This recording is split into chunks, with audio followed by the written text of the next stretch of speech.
राधा स्वामी। राधा स्वामी दयाल की दया, राधा स्वामी सहाय, राधा स्वामी। मैं सविता राधा स्वामी अपने गुरु कंवर सिंह से ये जानना चाहूंगी कि मैं सविता आपकी शिष्या हूँ या किसी और की। ये जवाब संगत में दिया जाए, क्योंकि आपकी हमारे प्रति सुप्पी का लोग नाजायज फायदा उठा रहे हैं और हमें आए दिन आश्रमों में पहुंचने पर अनेक परेशानियों का सामना करना पड़ रहा है। और जहां पर किसी का तिरस्कार होता है वहां सत्संग नहीं होता। मठ मठावी पनप रहे हैं जो कि भगत जीवन में एक बीमारी का काम कर रहे हैं।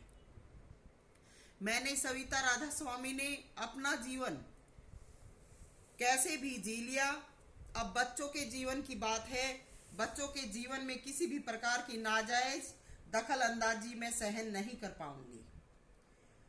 इसलिए आप गुरुदेव से ये अपील कर रही हूं कि संगत को सही प्रकार से डील करें।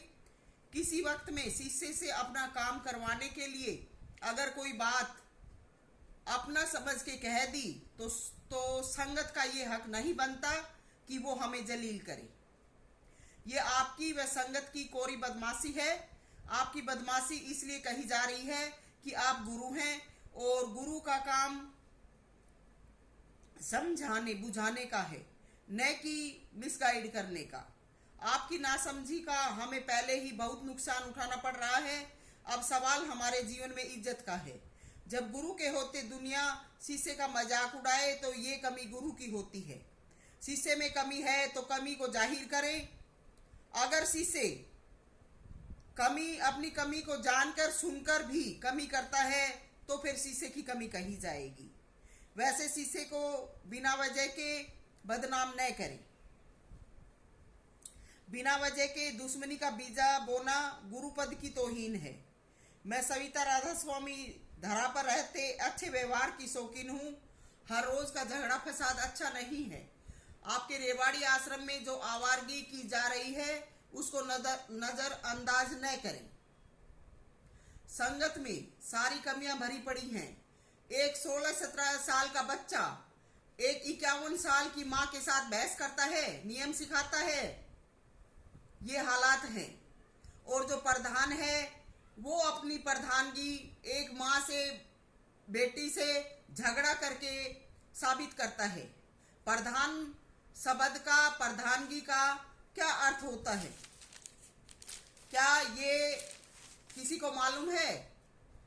आश्रमों में प्रधानता या प्रधानगी इसलिए दी जाती है कि कोई मुख्य बनकर काम का जिम्मा देकर अपना काम सही से करवा सके। किसी को दबाकर अपने आप को ऊंचा दिखाना प्रधानपना नहीं है। प्रधान पद पर कार्य करने वाले में बहुत ही गहनता व समझदारी होनी चाहिए।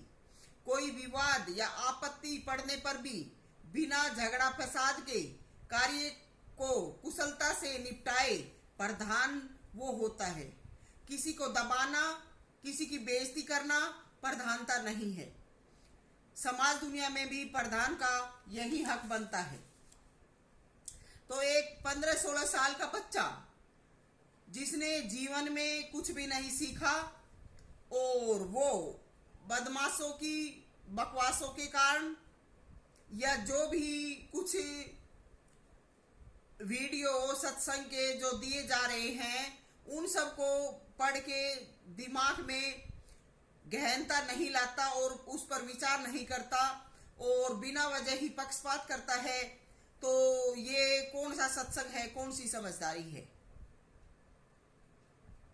क्या जो बच्चा ऐसा कर रहा है उसने जीवन के हर राज को जान लिया? क्या अंधाधुंध गुरु के पीछे चलकर जीवन के किसी भी पक्ष को न सोचना, कोई भी कार्य अच्छा न करना और इतनी उम्र में बच्चा ऐसी ढीठता या रोब जमाता है, तो मैं ये कहती हूँ वहां सत्संग नहीं है। वहां पर काल ने अपना ठेका जमा लिया है। तो हम आपसे सुधार की मांग करते हैं क्योंकि हमें भी जीवन चाहिए।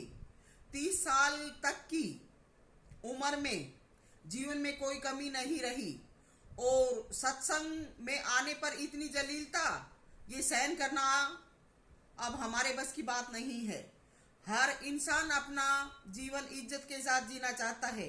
जिसके इज्जत नहीं, उसका कोई जीवन नहीं होता। इसलिए आप इस बात का ध्यान दें कि ये जो सलूक आप कर रहे हैं वो आप व संगत के साथ हो तो कैसा लगे। शिष्य बनाकर आए दिन नित नए खिलवाड़ करना उचित नहीं है। अगर हमसे कोई वास्ता नहीं है तो ओपन में खुलासा करें। हमारा भी रोज के झंझटों से और आप सब की आवारबाजी व लफड़ों से पीछा छूटे। परमपिता परमात्मा की दया मेहर हर जगह व्याप्त है। हम घर में रहकर अपना भजन ध्यान कर लेंगे। हम 21 साल से आपके व इस संगत के झगड़ों से बहुत परेशान हैं।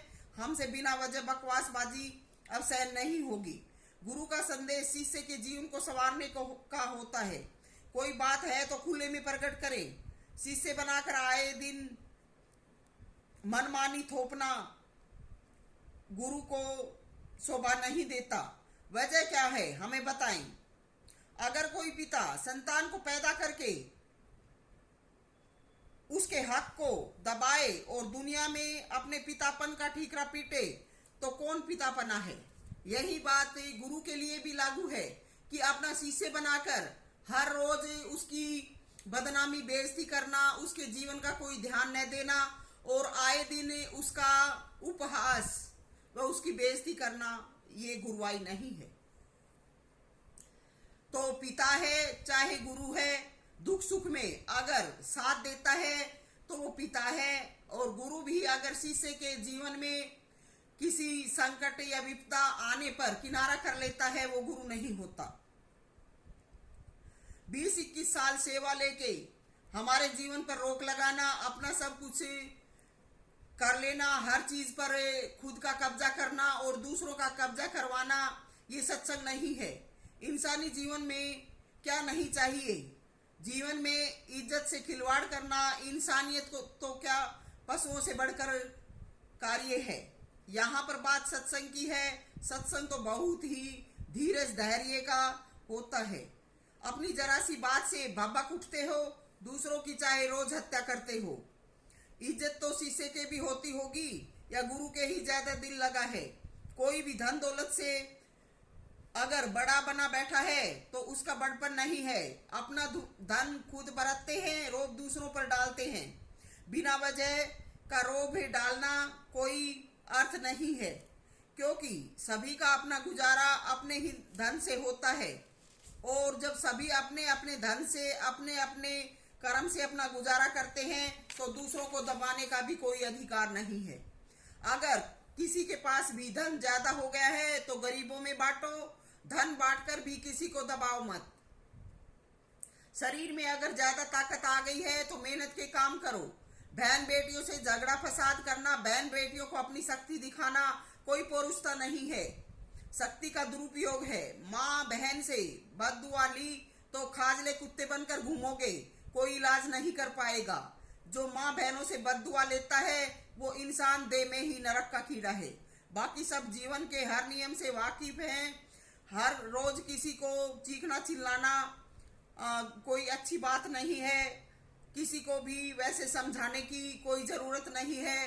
जो भी जहां भी जिस परिवेश में पैदा होता है तो समाज दुनिया की और जीवन की हर शिक्षा माँ बाप शुरू से ही सिखा देते हैं। बाकी परमात्मा की भक्ति के लिए हम सब निकलते हैं और परमात्मा की भक्ति के मार्ग पर किसी को गुमराह करना कोई भी है, चाहे उसकी कोई गुरुवाई नहीं है, कोई गुरुपद नहीं है। अगर कोई गुरु बनता है तो दुख सुख में भी साथ दे तो वो गुरु है। और जो अपने शिष्य को इसी प्रकार से बर्बाद कर छोड़ दे वो गुरु नहीं होता। उसमें चाहे मैं भी हूँ। सविता राधा स्वामी, मौजाधीन।